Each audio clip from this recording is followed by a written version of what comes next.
کیوں لوگوں کو غلط راستے کے اوپر لے کر جا رہا ہے, کیوں جھوٹ بولتا ہے. آئیے اب آگے والی ڈبیٹ اس کی میں سناتا ہوں آپ کو, سنتے جائیے آپ. یہ وہ مکار ہے حضور علیہ الصلوۃ والسلام کا, یہ غدار ہے, یہ مکار کا بچہ جو ہے. سنیں آگے اس کی بات جو ہے. آتے ہیں بڑے بڑے آگے, کتنوں کی وہ آ جاتی ہے, کہتا سننے کی وہ اجازت نہیں ہے. معلومات ڈھونڈنے کے لیے پڑے ہوئے ہیں. ہاں ماشاء اللہ ہمارے دور حدیث شریف کے کئی طلباء کو میں جانتا ہوں, میں نے ڈائریکٹ ان سے بات کی ہے, جنہوں نے اپنے پاس موبائل وہ رکھا ہی نہیں ہے. ہاں تو پہلے کیوں کہا, جو پہلا میں نے دکھایا اس میں کیوں رکھوایا, یہ بتا. میں اور بھی کلپ نکال کر لاتا ہوں جس پہ تیرے باپا مکار نے مبارکباد دی. ماشاءاللہ اب مکار کا چینل جو ہے وہ موبائل پر بھی آ رہا ہے. ماشاءاللہ اب اس پہ بھی آپ علی اشڑے مکار کو دیکھ لیں گے. اور اب تجھے یاد آ گیا کہ تیرے ساتھیوں نے موبائل نہیں رکھا, ممبر رسول پر بیٹھ کر جھوٹ بولتا ہے. لائن جن میں یہ ساری چیزیں نیٹ ہی نہیں ہے موبائل میں. واہ. اور کئی ایسے ہمارے طلباء کرام ہیں جنہوں نے موبائل ہی نہیں رکھا. مر چکا ہوا ہے, مر چکا ہوا ہے مکار کی. اس کی پوری تحریک جو ہے مر رہی ہے. لوگ پیسے نہیں دے رہے, چندے نہیں دے رہے, پگڑیاں اتار رہے ہیں, کنارہ کشی کر رہے ہیں. اب یہ جو اس کے اندر غصہ ہے, اس کو پتا ہے کہ میں ٹی وی کا بھاڑا کیسے دوں گا. سمجھ آئی کہ نہیں, ٹی وی کا بھاڑا کیسے دوں گا اور میں ٹی وی کا پیسہ کیسے دوں گا. جو بڑے بڑے لوگ انہوں نے پھنسائے ہوئے تھے ان کے چنگل میں, وہ ان سے پرے ہٹ چکے ہوئے ہیں. اب نویں کو پھنسانے کے لیے اب یہ اس طرح کی گیمیں ڈال رہا ہے. نہ چاہیے بھائی یہ موبائل.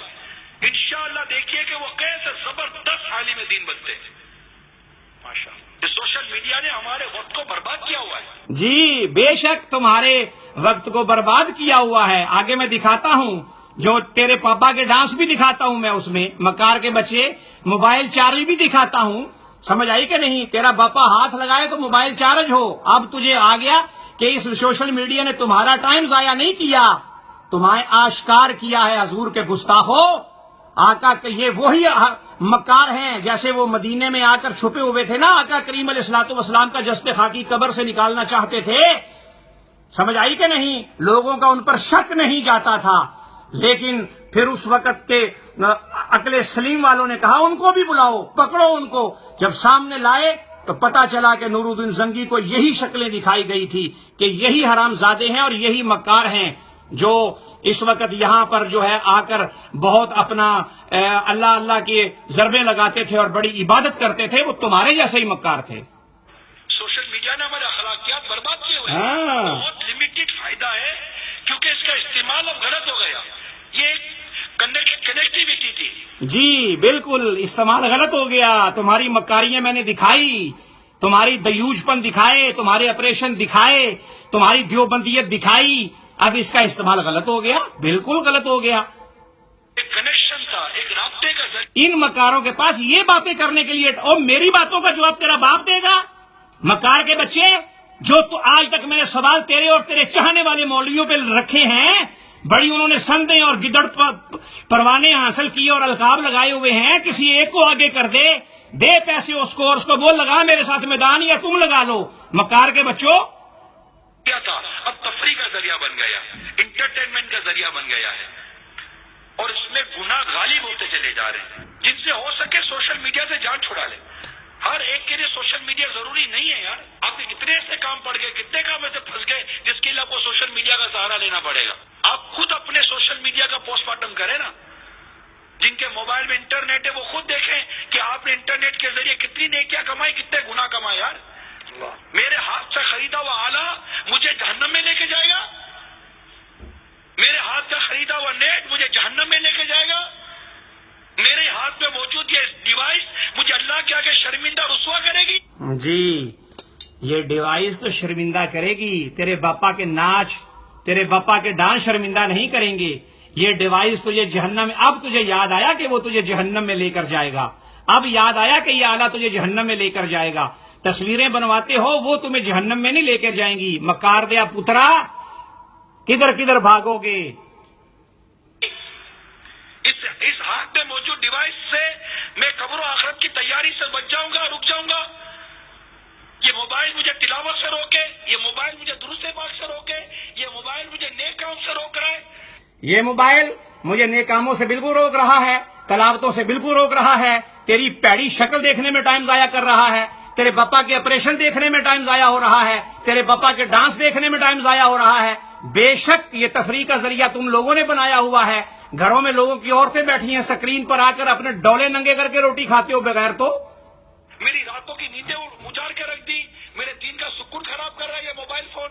ایسی کیا ہم کو لت پڑ گئی ہے کہ باوجود اس کے کہ ہم جانتے ہیں کہ اس سے میری دنیا اور آخرت کو نقصان ہو رہا ہے، میرے پیسے برباد ہو رہے ہیں، میری آنکھیں خراب ہو رہی ہیں، میرا دماغ خراب ہو رہا ہے، میرا کردار خراب ہو رہا ہے، پھر بھی پتہ نہیں ایسی کیا لت پڑ گئی۔ بے شک تو اسلام کا کردار خراب کر رہا ہے، لوگوں کو دیوبندی اور وہابی بنا رہا ہے، اور ان کو وہابیوں کے ساتھ کھڑا کر کے ایک صف میں نماز پڑھوا رہا ہے، دیوبندیوں وہابیوں کے سروں کے اوپر تو سبز پگڑی باندھ رہا ہے، حضور کے گنبد کو سامنے رکھ کر تو استعمال کر رہا ہے اور سنیوں کا دل جیتنے کی کوشش کر رہا ہے۔ یہ تو ہم نے تیرا رد نہ کیا ہوتا تو مکار اب تک پتہ نہیں تو سنیت کو کتنا نقصان پہنچایا ہوتا تو نے۔ یہ کہ چھٹا نہیں ہے، یہ ایسا کون سا نشہ ہے یار؟ ایک محاورہ سنا ہوگا ڈاکٹر سے کہ بعض مریض کو ڈاکٹر کہہ دیتے کہ یہ سالن مت کھانا، یہ آپ کے لیے زہر ہے۔ عموماً اس طرح کی ہوتی نا بات، کیا سالن زہر ہے؟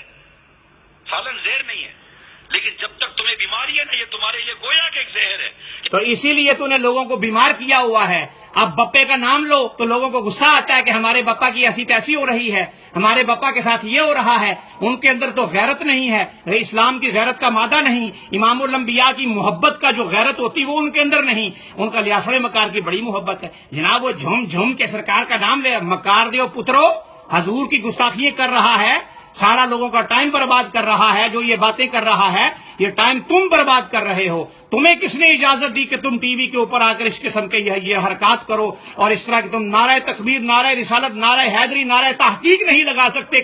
حرامی کے بچوں، دگڑ دلو، تم اپنے آپ کو اہل سنت کہتے ہو؟ کھاؤ گے تو بیمار ہو جاؤ گے، تو جب تک شفا نہ ہو جائے تم یہ سالن کھانا بند کر دو۔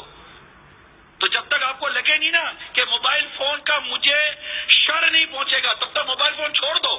جب بچنے کی، جب سانپ پکڑنے کی صلاحیت آ جائے پھر سانپ پکڑو۔ ہاں بالکل بالکل، بچوں کو چھوڑو وہاں پر، یہ بچوں کو رلا رلا کر چھانٹے مار مار کر کہیں گے میرا پیر بڑا سونا۔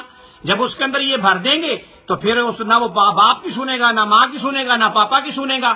پھر سانپ پکڑو، پھر موبائل پکڑو، پھر کیا اثر ہوگا؟ پھر تو تم ان کی ایسی تیسی کر دو گے۔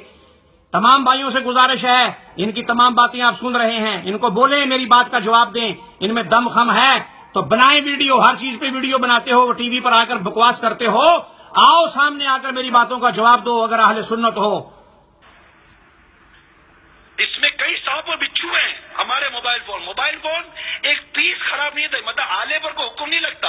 آپ بولو موبائل فون ناجائز ہے، موبائل فون ناجائز نہیں ہے، اسی موبائل فون کے ذریعے تو نیکی کی دعوت دی جاتی ہے۔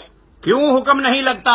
اگر اس کے اوپر نیٹ چلایا ہوا ہو تو گندگی کی طرف جب تم ویب سائٹ کھولو، نہ بھی کھولو تو پھر بھی گندے میسج آتے ہیں، نہ بھی ہو تو پھر اس جگہ سے بچنا چاہیے جہاں پر گندگی ہے۔ کیوں حکم نہیں لگتا؟ تیرے باپ کی شریعت ہے، اسی پر مناظرہ کر لے مکار کے بچے۔ آلے پر حکم نہیں لگتا، نکال کے لا وہ شریعت کی وہ حدیث اور وہ کتاب اور وہ اصول، سمجھ آئی ہے کہ جہاں پر یہ بات لکھی ہو کہ موبائل پر اور آلے پر حکم نہیں لگتا۔ تم اس کے ساتھ کیے گئے عمل پر لگے گا، اور ہم موبائل فون کا مس یوز کر رہے ہیں، ہماری تعداد کر رہی ہے۔ اسلامی بہنیں گروپ میں یار کوئی نہیں ہے، وہ اسلامی بہنیں نہیں ہیں، سمجھ آئیے نا؟ وہ چلتی پھرتی رقاصہ ہیں تمہارے جیسے، جیسے تم رقاصہ ہو نا، کبھی دیوبندی کے ساتھ، کبھی شیعہ کے ساتھ، کبھی وابی کے ساتھ، کبھی اہل حدیث کے ساتھ، کبھی مکاروں کے ساتھ، کبھی دیوجوں کے ساتھ، سمجھ آئی نا؟ اسی طرح ہی وہ ہیں، وہ جو نیک عورت ہے، جو نیک ککھ سے پیدا ہوئی ہے، وہ کسی ایسے گروپ میں نہیں ہے۔ ویسے تو پھر کنجروں کے بازار موجود نہیں ہے، سمجھ آئی؟ عورتوں میں فرق ہے۔ استغفر اللہ۔ ارے تم گھر میں رہو، تمہیں گھر میں رکھو تو تم گروپ میں گھس جاتی ہو۔ کیا ضرورت ہے گروپ بنانے کی، اس میں داخل ہونے کی؟ ہاں جو یہ بہت بڑا مکار ہے، اہل سنت کا غدار ہے یہ مکار کا بچہ جو ہے، سمجھ آئیے نا؟ ناظرین کرام، میں آپ کو جو دکھا رہا ہوں، اور ان کو آپ نے قربانی کی کھالیں نہیں دینی، بالکل قربانی کی کھالیں آپ نے ان کو نہیں دینی۔ یہ جتنا غصہ اس کے اندر اس وقت چھایا ہوا ہے، یہ آمدنی رکی ہوئی ہے اس کی۔